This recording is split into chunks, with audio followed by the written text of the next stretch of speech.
Commerce family. അപ്പം ഇന്ന് നമ്മൾ ഡിസ്കസ് ചെയ്യാനായിട്ട് പോകുന്നത് സെൻട്രലൈസേഷനും ഡീസെൻട്രലൈസേഷനും തമ്മിലുള്ള ഡിഫറൻസ് ബിറ്റ്വീൻ ആണ്. 4 മാർക്സിന് സ്ഥിരം ചോദിക്കുന്ന ഒരു ചോദ്യമാണ്, പഠിച്ചിട്ടേ പോകാവുള്ളൂ. അപ്പോൾ നമ്മൾ 4 പോയിന്റ് എഴുതുക, 4 മാർക്കിനാണെങ്കിൽ 3 മാർക്കിനാണെങ്കിൽ 3 പോയിന്റ് എഴുതുക. സെൻട്രലൈസേഷൻ എന്ന് പറയുന്നത് എന്താണ്?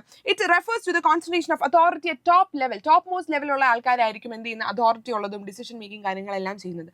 ഡീസെൻട്രലൈസേഷന്റെ കേസിൽ വരുമ്പോൾ എന്താണ്? ഡെലിഗേഷൻ ഓഫ് അതോറിറ്റി ആണ്. താഴെത്തട്ടിലുള്ള ആൾക്കാർക്കും ഡിസിഷൻ മേക്കിങ്ങിനും ബാക്കി എല്ലാ കാര്യത്തിനും പവേഴ്സ് കൊടുക്കുന്നുണ്ട്.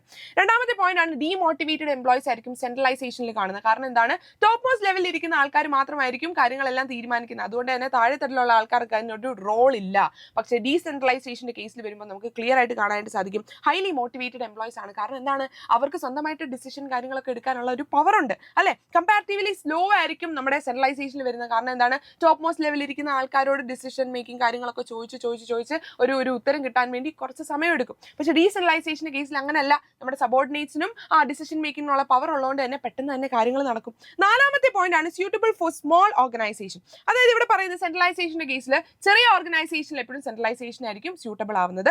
ഡീസെൻട്രലൈസേഷന്റെ കേസിൽ ലാർജ് ഓർഗനൈസേഷനിലായിരിക്കും ഡീസെൻട്രലൈസേഷൻ നല്ല ആവുന്നത്. കാരണം എന്താണ്? ഒരുപാട് എംപ്ലോയീസ് ഉണ്ട്. അപ്പോൾ അതുകൊണ്ട് തന്നെ താഴെയുള്ള സബോർഡിനേറ്റ്സിനും അതിനുള്ള ഒരു റൈറ്റ്, ഡിസിഷൻ മേക്കിങ്ങിനുള്ള റൈറ്റ് ഉണ്ടെങ്കിൽ പെട്ടെന്ന് എല്ലാ കാര്യങ്ങളും നടത്താനായിട്ട് സാധിക്കും.